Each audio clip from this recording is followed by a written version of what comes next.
निकृष्ट कामाचं पितळ उघडं पडलंय। भुयारी मेट्रोच्या वरळी नाका स्थानकाला अक्षरशः तलावाचं स्वरूप आलं होतं। वरळी नाका मेट्रो स्थानकाची ही अवस्था पाहून मुंबईकर गरजले नसते तरच नव्हते। पावसामुळे झालेली दुरवस्था कॅमेऱ्यात कैद करण्यासाठी गेलेल्या प्रसारमाध्यमांच्या प्रतिनिधींची मेट्रो प्रशासनाकडून हुज्जत झाली। तर सकाळी वरळी नाका भुयारी मेट्रो स्थानकाची काय अवस्था होती हे कॅमेऱ्यामध्ये कैद केले आमचे प्रतिनिधी वेदांत नेब यांनी।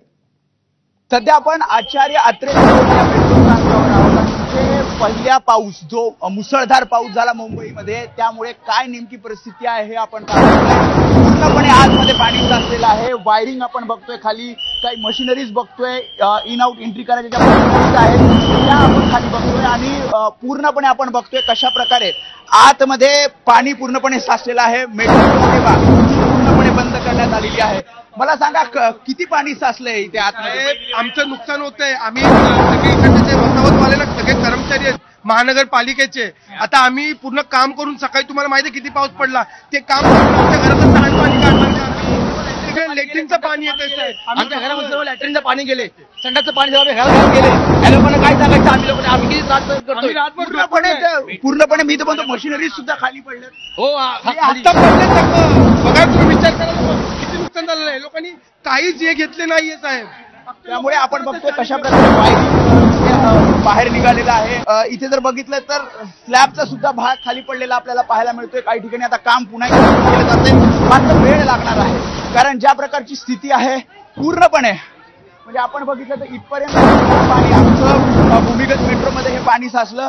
खरं तर उपाययोजना करायला हव्या होत्या जेणेकरून पाणी आतमध्ये साचणार नाही, मात्र सकल भागामध्ये पाणी साचलं। त्यानंतरची ही स्थिती आपण बघतोय। दरम्यान वरळीचे आमदार आदित्य ठाकरे यांनी तलावाचं स्वरूप प्राप्त झालेल्या वरळी नाका मेट्रो स्थानकाला भेट दिली आणि सरकारवर जोरदार हल्लाबोल केला। जर काम पूर्ण झालं नव्हतं तर उद्घाटनाची घाई कशासाठी केली असा सवाल आदित्य ठाकरेंनी उपस्थित केलाय। तर काँग्रेसच्या वर्षा गायकवाड यांनी सरकारवर टीकेचे शिंतोडे उडवले।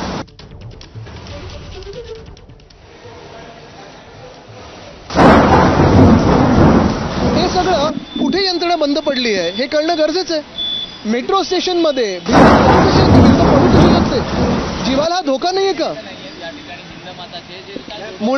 मुळात कॉन्ट्रॅक्टरसाठी सगळं काही चाललेलं आहे। कॉन्ट्रॅक्टर ही योजना आपल्या राज्यात आपलं दिसते 100% करा आणि जे कोणी असतील त्याच्यात दोषी त्यांना तुम्ही घसरलं का? तुम्हाला एक सांगतो मी, मिठी निधीचा घोटाळा असेल किंवा रस्त्यांचा घोटाळा असेल, गेले 3 वर्ष सरकार कोणाचं आहे? गेल्या 25 वर्षात झालं नाही तर या वर्षी कसं व्हायला लागलं? भाजपचा मुख्यमंत्री डोक्यावर बसल्यानंतर कसं व्हायला लागलं?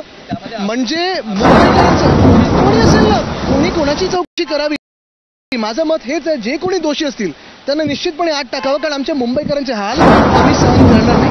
भाजपच्या सरकारानंतर हे सगळे घोटाळे व्हायला लागलेले आहेत आणि हे सगळे आपण पाहतोय मुंबईकरांचे हाल।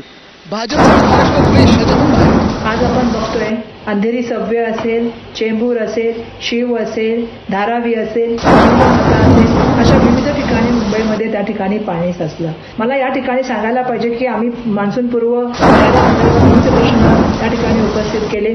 रस्त्याच्या कॉन्क्रिटी संदर्भामध्ये भ्रष्टाचाराबद्दल सातत्याने आम्ही बोलत आहोत। आज ही जबाबदारी आहे ती मुंबई महानगरपालिकेला घ्यावीच लागेल।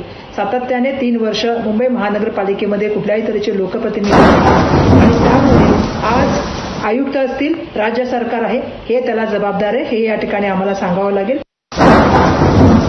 तर सरकारची बाजू सावरून घेताना आपत्ती व्यवस्थापन मंत्री गिरीश महाजन यांनी काय प्रतिक्रिया दिली आहे पाहू। तुला सांगतं की कुठेही ट्रॅफिक थांबलेले नाहीये। काही ठिकाणी थोडंफार पाणी थांबलं कारण इतका विक्रमी पाऊस होतो, एवढा पाऊस त्यामुळे होणार आहे ते। मला वाटतं तुमच्या ताब्यामध्ये एवढी वर्षी मुंबई